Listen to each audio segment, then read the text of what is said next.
اسی آیت کے بارے میں ڈاکٹر اسرار صاحب نے بیان کیا تھا. سید نذیر نیازی جو ہیں وہ ڈاکٹر اقبال کے سٹوڈنٹ تھے. قرآن کانفرنس کروائی ڈاکٹر اسرار صاحب نے. اس میں انہوں نے ان کو مہمان خصوصی کے طور پہ بلایا اور اس میں انہوں نے خطاب کیا اور انہوں نے اپنا ایک واقعہ سنایا کہ میں نے ڈاکٹر اقبال سے پوچھا یہ آپ نے جو خودی کا کانسیپٹ لیا ہے یہ کس سے لیا ہے؟ تو انہوں نے کہا کل آنا تو میں تمہیں بتاؤں گا. کہتے ہیں میں کاغذ پینسل لے کے پہنچ گیا کہ جی جو ہے وہ شاعر مشرق اتنی بڑی پرسنالٹی مجھے بتائیں گے راز ان کے خودی کے فلسفے کا. وہ ہر چیز خودی کے اوپر لے کے جاتے ہیں نا کہ آپ اپنے سیلف کریکٹر کو بلڈ کرو. خودی کو کر بلند اتنا کہ ہر تقدیر سے پہلے خدا بندے سے خود پوچھے بتا تیری رضا کی. یہ فزیکلی ہوگا نہیں لیکن وہ یہ بتانا چاہ رہے ہیں کہ آپ کے اندر اللہ نے جو روح رکھی ہے نا اس کو یوٹیلائز کریں. اس کے اندر بڑی طاقت ہے. اللہ تبارک و تعالیٰ آپ کی دعاؤں پہ فیصلے کرے گا. صحابہ کرام کی دعاؤں پہ فیصلے ہوئے ہیں نا جناب. جنگ قادسیہ کے اندر ایک ایسا موقع آ گیا تھا کہ ایک قلعہ فتح نہیں ہو رہا تھا پرشین امپائر کا. مسلمانوں نے بڑی کوشش کر لی. حضرت انس بن مالک کے بھائی تھے ایک. یہ وہی بھائی تھے جن کے بارے میں نبی علیہ السلام فرمایا تھا کہ بعض اللہ کے بندے ایسے ہیں کہ اللہ پہ قسم کھا لینا اللہ ان کی قسم پوری کرتا ہے. وہ یہی تھے نا. ان کی بیوی نے کسی کو مکہ مارا اس کے دانت ٹوٹ گئے. وہ عورت شکایت لے کے آئی تو قرآن میں کیا ہے سورہ المائدہ کے اندر دانت کے بدلے دانت, کان کے بدلے کان, ناک کے بدلے ناک. تو اس نے کہا میں تو بدلہ لوں گی جتنے دانت میرے ٹوٹے ہیں اس کے. تو یہ صحابی حضور صلی اللہ علیہ وسلم کے پاس آئے. حضور نے فرمایا کہ تیری بیوی کے تو اب دانت توڑنے پڑیں گے قصاصاً. تو ان کی زبان سے لکھا اللہ کی قسم میری بیوی کے دانت نہیں ٹوٹیں گے. اچھا یہ بات کی تو تھوڑی دیر بعد وہ عورت آئی. اس نے کہا کہ میں نے معاف کیا اس کو. تو آپ فرمایا اللہ کے بعض بندے ایسے ہیں کہ کسی معاملے میں قسم اٹھا دے نا انجانے میں بھی اللہ ان کی بات پوری کر دیتا ہے. ان کو بھی نہیں پتا تھا. یہ جو کہتے ہیں ہمارے بزرگ وہ آدھی روایت سناتے ہیں, یہ پوری روایت اس طرح ہے. ان کے بارے میں حدیث تھی تو صحابہ نے تستر وہ جگہ تھی پرشین امپائر میں, آج بھی ہے ایران کے اندر تستر شہر ہے. تو صحابہ نے آ کے ریکویسٹ کی. اس سنن کبریٰ البیہقی کے اندر بھی آپ کو مل جائے گا اور دلائل النبوہ امام بیہقی کی کتاب کے اندر بھی مل جائے گا. یہ صحیح سند کے ساتھ. یہ وہ کرامتیں نہیں ہیں جو آپ کے بزرگ سنا رہے ہوتے ہیں, یہ صحیح سند والی کرامتیں ہیں. تو صحابہ نے ان کو آ کے ریکویسٹ کی کہ حضرت آپ کے بارے میں یہ ہے تو آپ اللہ پہ قسم کھائیں نا. ٹھیک ہے نا. تو اب ظاہر ہے کہ ایک وہ پہلے تو حادثاتی معاملہ ہوا تھا نا, اب تو یہ تو کنفرم نہیں ہے, لیکن وہ یہ چاہتے تھے کہ اگر اس قسم کے بعد واقعی مسلمانوں کو فتح ہوتی ہے نا تو اس کے بعد پھر مجھے زندہ رہنے کا جواز نہیں ہے. وہ تو پھر ظاہر لوگ چوما چٹی شروع کر دیں گے. تو انہوں نے کہا کہ میں اللہ کی قسم اٹھاتا ہوں کہ ہمیں فتح ملے گی اور اللہ کی قسم میں اللہ کی راہ میں شہید بھی ہوں گا. اپنی شہادت بھی ادھر ہی مانگ لی. بس قسم کھانی تھی تو اللہ تعالیٰ نے فتح دے دی مسلمانوں کو. وہ قلعہ جو اتنے دنوں سے فتح نہیں ہوتا فوراً فتح ہوا اور اس میں یہ شہید بھی ہو گئے. اور ان کو جس کمانڈر نے شہید کیا تھا نا پرشین امپائر کا, اس کو مسلمانوں نے گرفتار کر لیا. گرفتار کر کے یہ والا سین جو ہے عمر سیریز میں بھی انہوں نے فلمایا. حضرت عمر کے سامنے لا کے پیش کیا کہ انس بن مالک کے بھائی کا یہ قاتل ہے. اور سر انس بن مالک بھی وہیں بیٹھے ہوئے ہیں. ہائے ہائے ہائے ہائے. تو حضرت عمر نے کہا ٹانگو اس کو, قتل کرو, قتل کے بدلے قتل. تو کانپنا شروع ہو گیا. تو اس نے کہا کہ اے مسلمانوں کے خلیفہ مجھے پانی مل سکتا ہے. تو ان کا ہاں پانی مل جائے گا. موت کے وقت تو خواہش پوری کی جائے گی. وہ پانی کا پیالہ لایا گیا نا تو وہ کانپنا شروع ہو گیا. تو حضرت عمر نے کہا پیتا کیوں نہیں ہے؟ انہوں نے کہا کہ آپ مجھے پھر گارنٹی دیں کہ جب تک یہ میں پانی نہیں پیوں گا نا اس وقت تک مجھے گارنٹی ہے کہ آپ مجھے قتل نہیں کروائیں گے. انہوں نے کہا ہاں میں گارنٹی اٹھاتا ہوں کہ جب تک یہ تو پانی نہیں نہ پیتا تجھے قتل نہیں کروائے گا. اس نے وہ پیانہ وہیں پہ الٹ دیا. تو وہی حضرت عمر نے کہا یہ کیا کیا تو نے؟ تو ان کا میں نے پانی تو پینا ہی نہیں تھا. آپ نے اتنے لوگوں کے سامنے یہ بات کی ہے کہ یہ پانی پیوں گا تو یہ پانی تو گر گیا, اب تو مجھے قتل نہیں کروا سکتے. ان کا تم نے میرے ساتھ دھوکہ کیا ہے, اس کو پکڑ کے جو ہے قتل کرو. حضرت انس بن مالک وہاں کھڑا کہ ان کا امیر المومنین اس طرح نہیں, آپ نے وعدہ کیا ہے, بھائی کا قاتل ہے, لیکن اسلام کی جو سچائی آپ دیکھیں، ان کا امیر المومنین یہ آپ نہیں قتل کر سکتے، آپ نے اس کو زبان دی ہوئی ہے تو میں نے معاف کیا، انہوں نے معاف کیا، اس نے کلمہ پڑھ کے مسلمان ہو گیا۔ اور وہ کمانڈ یعنی رستم پہلوان کے جو ساتھ 2-3 کمانڈر بچے تھے، رستم تو خود مارا گیا تھا نا قادسیہ میں، ان میں سے ایک یہ تھا، اور اس نے اسلام قبول کر لیا۔ اس نے کہا یار یہ انصاف کا نظام ہے، کوئی سوچ بھی نہیں سکتا۔ تو یہ یعنی یہ خودی ہونی چاہیے۔ تو آپ دیکھ لیں جن میں خودی تھی تو اللہ تعالیٰ نے پھر ان کے ساتھ کیا کیا، ان کو کیا کیا عروج دیا۔ تو سید نذیر نیازی کہتے ہیں میں اگلے دن جب ڈاکٹر اقبال کے پاس گیا تو انہوں نے سورہ حشر کی آیت نمبر یہی 19 نکالی اور کہا وَلَا تَكُونُوا كَالَّذِينَ نَسُوا اللَّهَ فَأَنسَاهُمْ أَنفُسَهُمْ، ان لوگوں کی مانند نہ ہونا جو اللہ سے غافل ہوئے تو اللہ نے ان کو اپنی جانوں سے غافل کر دیا۔ تو اس آیت سے میں نے خودی کا فلسفہ نکالا ہے کہ اپنی جان سے غافل نہ ہو، اپنے اندر یہ خودی پیدا کرو دنیا اور آخرت میں کامیابی کے لیے۔ یہ ہے میرا سورس خودی کے کنسیپٹ کا۔ اور یہ واقعہ اس بندے نے قرآن کانفرنس میں ڈاکٹر اسرار صاحب نے خود بتایا کہ ہمارے سامنے انہوں نے سٹیج پہ آ کے سنایا۔ لا یستوی اصحاب النار و اصحاب الجنہ، اللہ اکبر، دوزخی اور جنتی، اہل جنت اور اہل دوزخ کبھی برابر نہیں ہو سکتے۔ اصحاب الجنت هم الفائزون، جنت والے لوگ ہی کامیاب ہونے والے ہیں، دنیا میں بھی نہیں برابر ہو سکتے تو آخرت میں کیسے ہوں گے؟ لو انزلنا هذا القرآن على جبل لرأيته خاشعا متصدعا من خشیۃ اللہ، اگر ہم اس قرآن کو پہاڑ پر نازل کر دیتے نا تو وہ بھی اللہ تعالیٰ کے خوف سے پھٹ جاتا، دب ہو جاتا۔ کیوں؟ قرآن اللہ کی صفت ہے۔ سورۃ الاعراف میں آتا ہے نا کہ حضرت موسیٰ علیہ السلام نے کہا یا اللہ میں تیری زیارت کرنا چاہتا ہوں، اللہ فرمایا تو مجھے نہیں دیکھ سکتا مگر تم پہاڑ کی طرف دیکھو، اگر یہ قائم رہا تو پھر تم سوچنا تم بھی مجھے دیکھ سکتے ہو۔ اور پہاڑ پہ اللہ تعالیٰ نے اب تجلی فرمائی تو وہ ریزہ ریزہ ہو گیا، اور حضرت موسیٰ علیہ السلام بالواسطہ مشاہدے سے بے ہوش ہو گئے۔ تو وہی تاثیر قرآن کی بھی ہے، کیونکہ قرآن اللہ کی مخلوق نہیں، اللہ کی صفت ہے۔ مسئلہ نمبر 126، اللہ کا دیدار۔ اس کے حوالے سے میں نے ساری آیات کور کی ہیں دنیا آخرت کے پوائنٹ آف ویو سے، میں آج اس کو سکپ کرتا ہوں، جسے شوق ہو تو وہ دیکھے۔ وَتِلْكَ الْأَمْثَالُ نَضْرِبُهَا، اور یہ مثالیں تو ہم بیان کرتے ہیں للناس، لوگوں کے لیے، لعلہم یتفکرون، تاکہ وہ تفکر کریں، ورنہ اللہ کی نہ صفات کی مثال دی جا سکتی ہے نہ اللہ تعالیٰ کی قدرتوں کی، یہ صرف سمجھانے کے لیے بتایا جاتا ہے کہ اگر یہ قرآن نازل ہوتا کسی پہاڑ پر تو وہ بھی ریزہ ریزہ ہو جاتا ہے۔ اور اس میں اب نبی علیہ السلام کی کیا شان پوشیدہ ہے کہ نبی علیہ السلام کے سینے پہ یہ قرآن نازل ہوا ہے اور 23 سال تک نازل ہوتا رہا۔ اللہ اللہم صلی علی محمد وعلی آل محمد۔ اب آخری 3 آیات سورۃ الحشر کی مشہور ترین آیات ہیں، ان کے بارے میں کچھ ضعیف روایتیں بھی ہیں۔ سنن ابی داؤد ترمذی کے اندر موجود ہے، جو صبح و شام 3 دفعہ پڑھ لے اعوذ باللہ السمیع العلیم من الشیطان الرجیم بسم اللہ الرحمن الرحیم، اور ان آیات کو 70,000 فرشتے مغفرت کی دعا کرتے ہیں۔ یہ روایت کمزور ہے، لیکن اگر کوئی وظیفہ یہ کرتا ہے وہ کرتا رہے، قرآن کا ثواب تو اسے ملے گا۔ قرآن حکیم میں اس سے بڑا اللہ تعالیٰ کے اسماء کا کوئی گلدستہ نہیں ہے۔ 16 اسماء مبارک ان 3 آیات کے اندر اللہ تبارک و تعالیٰ کے آئے ہیں۔ واللہ الذی لا الہ الا ہو، وہی اللہ ہے کہ جس کے سوا کوئی عبادت کے لائق نہیں۔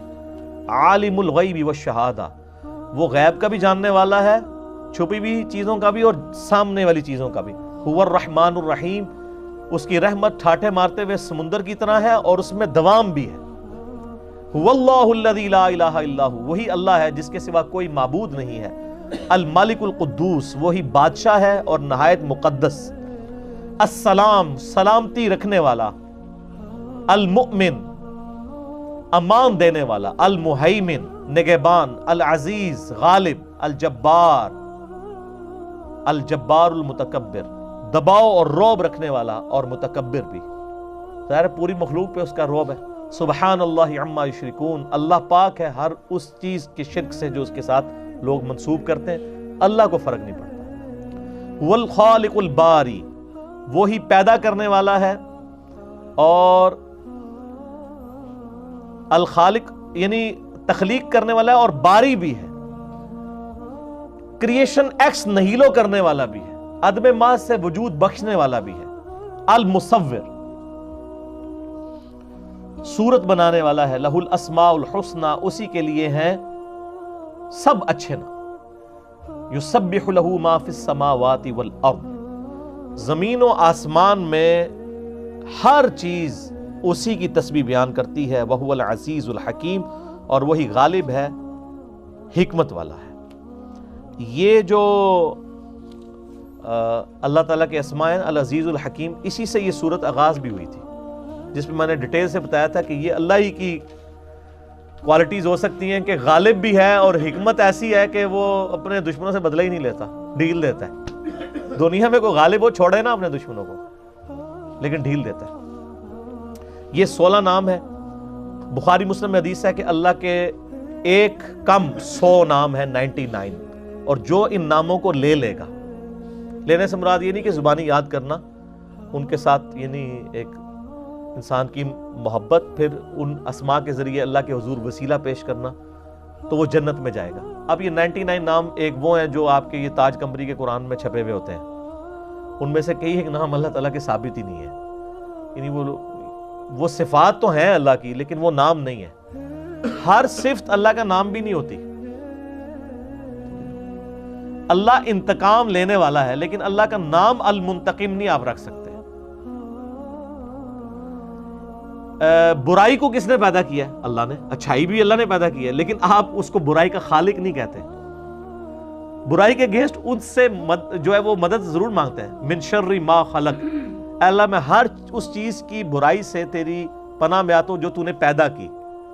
یہ تو آپ کہتے ہیں، وہ صفت کا اظہار کرتے ہیں، لیکن آپ اللہ کو برائی کا خالق نہیں کہتے۔ اے برائی کے خالق میں تیری پناہ میں آتا ہوں، نہیں، اے اللہ میں تیری پناہ میں آتا ہوں ہر اس چیز کی برائی سے جس کو تو نے پیدا کیا۔ تو اللہ کی جو صفات ہیں ضروری نہیں ان کے اگینسٹ نام ڈیوائز کیے جائیں۔ ہاں جو اللہ کے نام ہیں ان کے اگینسٹ آپ جو ہے وہ صفات کر سکتے ہیں، ان کو آپ بے شک ڈیوائز کریں۔ اور اسماء و صفات کے حوالے سے یہ بھی یاد رکھیے گا، جس طرح اہل حدیث نے ایک بڑا فتنہ کھڑا کیا ہے کہ وہ کہتے ہیں بھی جو قرآن و حدیث میں نام آئے ان کے علاوہ اللہ تعالیٰ کو نام سے پکارنا وہ توحید کی وائلیشن ہے، اللہ کو خدا نہیں کہہ سکتے، بھگوان نہیں کہہ سکتے، گاڈ نہیں کہہ سکتے۔ اس کے اوپر ڈاکٹر ذاکر نائک نے بھی پھر گرفت کی تھی، میرا بھی ایک کلپ ہے ڈاکٹر ذاکر نائک کے دفاع کے اوپر، جواب دیا تھا میں نے علماء اہل حدیث کو بھی کہ یہ آپ اسماء و صفات کا مسئلہ نہ بنایا کریں۔ اللہ تعالیٰ فرما رہا ہے وَلَهُ الْأَسْمَاءُ الْحُسْنَى، اس کے لیے اچھے نام ہیں۔ ہر وہ اچھا نام جو عربی کے اندر موجود ہے، اس کی اگر ٹرانسلیشن کسی اور زبان میں کر لیتے ہیں آپ، ٹھیک ہے تو ٹھیک ہے۔ اب رب ہے، اس کا آپ عربی میں تو کہتے ہیں پالنے والا، انگلش میں کیا کہیں گے؟ سسٹینر، اور اسی کو وشنو کہہ دیتے ہیں آپ سنسکرت کے اندر، لیکن وہ اس کی تمثیل نہ بیان کی جائے، لیکن ٹرانسلیشن تو ہو سکتی ہے۔ شاہ ولی اللہ دہلوی نے جو ترجمہ قرآن کا کیا نا، انہوں نے اللہ کا ترجمہ خدا کیا ہوا ہے، لیکن جب اہل حدیث نے چھاپا وہ خدا ختم کر کے اللہ ڈال دیا۔ سب سے بیسٹ ترجمہ مولانا مودودی نے کیا ہے، انہوں نے لا الہ الا اللہ کا ترجمہ کیا اللہ کے سوا کوئی خدا نہیں۔ الہ کا ترجمہ انہوں نے خدا کیا ہے معبود۔ اب جو انگلش میں کیپٹل جی سے گاڈ لکھا جاتا ہے، وہ آپ گورے سے بھی پوچھیں جو کیپٹل جی والا گاڈ ہے وہ کہے گا وہ ایک ہی ہے۔ چھوٹے جی والے وہ ان کے یونانیوں کے چھوٹے چھوٹے گاڈز ہوتے تھے نا، دیوتا، کیپٹل جی والا آپ ہندوؤں سے پوچھ لیں بھگوان، وہ کہے گا وہ ایک ہی ہے۔ چھوٹے دیوتا ہیں لیکن بھگوان ایک ہی ہے۔ تو وہ نام جو آپ یعنی ایکسکلوسیولی کسی ایک ہی شخصیت کو دیتے ہیں، سب سے سپرلیٹو نام، فارسی میں خدا کہہ لیتے ہیں، انگلش میں گاڈ، وہ نام اللہ تعالیٰ کے لیے آپ کہہ سکتے ہیں۔ وہ ظاہر ہے وہ انہی کے ترجمے۔ اب جب آپ نے کسی گورے کو سمجھانا ہے تو اس کو اسلام تو صرف عربی تو نہیں کہ عربیوں کے لیے نازل ہوا ہے، باقیوں کے لیے بھی ہوا ہے، تو اس کو ضد نہیں بنانی چاہیے۔ باقی شیخ زبیر علی زئی رحمہ اللہ نے ایک کتاب لکھی ہے 99 نیمز آف اللہ کے اوپر، ان کا ایک یعنی ایک ریسرچ پیپر بھی چھپا ہوا ہے ہماری ویب سائٹ ahlsunnatpak.com پہ بکس والے پورشن میں آپ کو مل جائے گا کہ انہوں نے جتنے نام اللہ تعالیٰ کے قرآن سے یا صحیح الاسناد احادیث سے ثابت تھے وہ سارے جمع کر کے وہ 99 کی گنتی پوری کی ہے۔ اور 99 کا قطعاً یہ مطلب نہیں ہے کہ یہ صرف 99 ہی نام ہے اللہ کے۔ ایک مطلب عربی میں کثرت کے لیے بھی 99 استعمال ہوتا ہے۔ وہ تو سورۃ الکہف کے اندر سورہ لقمان میں نہیں آیا کہ اگر زمین پر جتنے درخت ہیں وہ کلمے بن جائیں اور سمندر سیاہی بن جائیں اور 7 سمندر اور سیاہی بھی مل جائے تو اللہ کے کلمات ختم نہیں ہوں گے۔ تو اللہ تعالیٰ کے کلمات، اللہ کے نام، اس کے اسماء وہ نہ ختم ہونے والے. ٹھیک ہو گیا؟ تو اس حوالے سے میں نے یہ یعنی کلیئر کر دیا. انشاءاللہ سورۃ الممتحنہ اگلی دفعہ شروع کریں گے. آج تو میرا دل تھا کہ وہ بھی مکمل کریں، لیکن وہ ظاہر ہے کہ ایک شرح صدر اللہ کی طرف سے ہوتا ہے جب، تو وہ پھر میں نے چونکہ اب رٹی رٹائی تو گفتگو نہیں کرنی ہوتی. اللہ تعالیٰ سے دعا ہے جو حق بات کہی میں نے، اللہ تعالیٰ ہمارے دلوں میں راسخ فرمائے. اگر جذبات میں میرے منہ سے کوئی غلط بات نکل گئی تو اللہ تعالیٰ ہمارے دلوں سے معاف کر دے. ہمیں کتاب و سنت کی تعلیمات پر عمل کر کے دوسرے بھائیوں تک پہنچانے کی توفیق عطا فرمائے. اللہم صلی علی محمد وعلی آل محمد کما صلیت علی ابراہیم وعلی آل ابراہیم انک حمید مجید. اللہم بارک علی محمد وعلی آل محمد کما بارکت علی ابراہیم وعلی آل ابراہیم انک حمید مجید. سبحانک اللہم وبحمدک اشہد ان لا الہ الا انت استغفرک واتوب الیک وما علینا الا البلاغ المبین. جزاکم اللہ خیر. صحیح بخاری میں ایک بڑی زبردست حدیث ہے جو میں نے ایک دفعہ اپنے ممبر سے بیان کی ہے، ادروائز وہ حدیث آپ نے کبھی سنی نہیں ہوگی کیونکہ اس کے ساتھ 295C جڑی ہوئی ہے. صحیح بخاری میں ایک چیپٹر ہے کتاب الاعتصام بالکتاب والسنہ، قرآن و سنت کو مضبوطی سے پکڑنا. اس چیپٹر میں امام بخاری ایک حدیث لے کے آئے ہیں کہ جب حضرت ابوبکر کی بیعت کی گئی نا تو دوسرے دن حضرت ابوبکر صدیق رضی اللہ تعالیٰ عنہ آڈینس سے خطاب کرنے کے لیے مسجد نبوی میں آئے. تو ان کے خطاب کرنے سے پہلے حضرت عمر ممبر پہ چڑھے، جس طرح آج کل بھی اسٹیج سیکرٹری کے طور پہ، اور کمال کا خطبہ دیا. 2 جملوں کا خطبہ ہے وہ بخاری میں آیا، لیکن مولوی نہیں آپ کو بتائے گا. جن کو بتانا چاہیے وہ بھی ڈرتے ہیں بتاتے ہوئے، جن کو نہیں بتانا چاہیے وہ تو نہیں بتائیں گے. حضرت عمر کے الفاظ ہیں کہ دیکھو، یعنی حضور کے غم کی وجہ سے لوگ دکھی تھے. یعنی جس شخصیت کو آپ اپنے ماں باپ اولاد سب سے بڑھ کر عزیز سمجھتے ہیں اور وہ دنیا سے چلی جائے تو صحابہ کرام کی تکلیف کا اندازہ کون کاٹ سکتا ہے. تو سیدنا عمر نے کہا کہ دیکھو، اللہ نے اپنے نبی کے لیے وہ پسند کیا جو اللہ کے پاس تھا، وہ اس سے بہتر تھا جو دنیا میں ہے. وَلَلْآخِرَةُ خَيْرٌ لَكَ مِنَ الْأُولَى، اے نبی تمہارا ہر آنے والا لمحہ گزرے ہوئے سے بہتر ہوگا. کیوں؟ وَرَفَعْنَا لَكَ ذِكْرَكَ، ہم نے آپ کے لیے آپ کا ذکر بلند کر دیا. دنیا میں کوئی لمحہ ایسا نہیں ہے کہ اللہ کے ساتھ رسول اللہ کا نام نہ بولا جاتا ہو اذان کے اندر. اللہم صلی علی محمد وعلی آل محمد. تو حضرت عمر کے الفاظ ہیں کہ اللہ تعالیٰ نے وہ پسند کیا جو تمہارے نبی کے لیے بہتر تھا،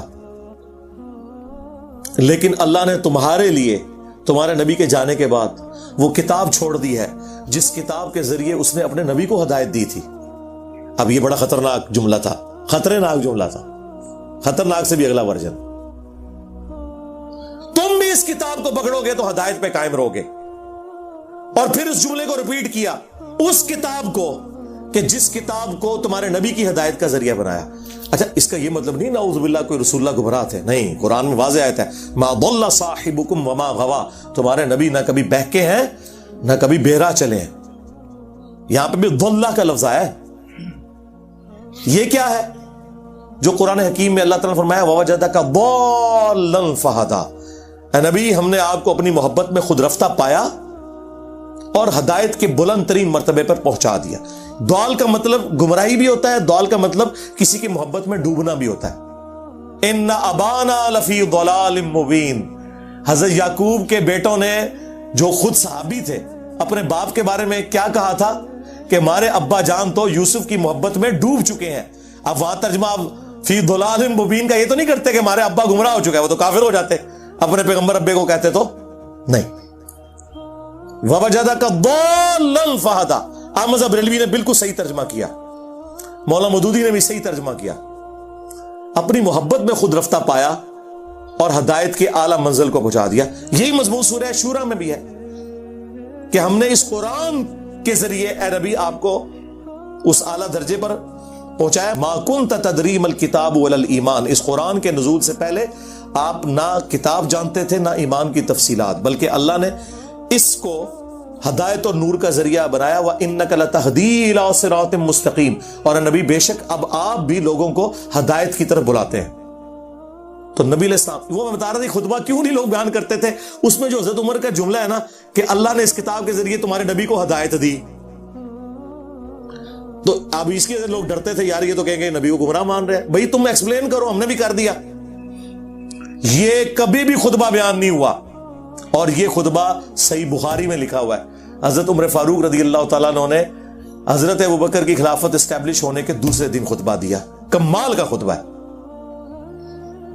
اور قرآن اتنا سٹرونگ ہے اس حوالے سے کہ بخاری مسلم میں جو حدیث شفاعت ہے، جو نبی علیہ السلام ہماری شفاعت کریں گے انشاءاللہ، اس کے اینڈ پہ آتا ہے کہ نبی علیہ السلام کہتے ہیں جب میں آخری دفعہ جہنم کی طرف جاؤں گا تو داروغہ جہنم مالک علیہ السلام مجھ سے کہیں گے یا رسول اللہ اب آپ کا کوئی امتی بھی دوزخ میں باقی نہیں ہے سوائے اس کے جسے قرآن نے جنت میں جانے سے روک رکھا ہے.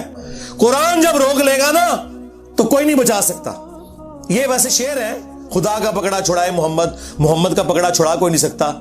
کتنا یہ ظلم کر رہے ہیں، اللہ اور رسول کا مقابلہ کروا رہے ہیں، نعوذ باللہ. اور بخاری مسلم میں لکھا ہے کہ یا رسول اللہ قرآن نے روک لیا ہے، اب آپ کی شفاعت بھی ان کے کام نہیں آئے گی جن کو قرآن نے جنت میں جانے سے روک لیا. اور قرآن نے کن کو روک لیا؟